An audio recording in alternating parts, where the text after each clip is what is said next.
ततो निशुम्भः सम्प्राप्य चेतनामाक्तकार्मुकः आजघान शरैर्देवीं कालीं केसरिणं तथा पुनश्च कृत्वा बाहुना मयुतं दनुजेश्वरः चक्रायुधेन दितिजच्छा दयामास चण्डिकां ततो भगवती क्रुद्धा दुर्गा दुर्गति नाशिनी चिच्छेदतानि चक्राणि स्वसरहे सायकांश्च तान् ततो निशुम्भो वेगेन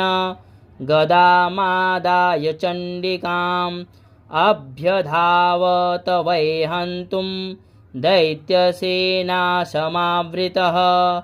तस्यापतत एवासु गदां चिक्षेद चण्डिका खड्गेन सितधारेण स च शूलं समाददे शूलहस्तं समायान्तं निशुम्भममरार्दनं हृदि विद्व्याधशूलेन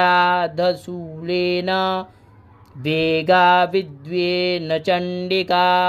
भिन्नस्य तस्य शूलेन हृदयान्निःसृतोपरः महाबलो महावीर्यस्तिष्ठेते पुरुषो वदन्।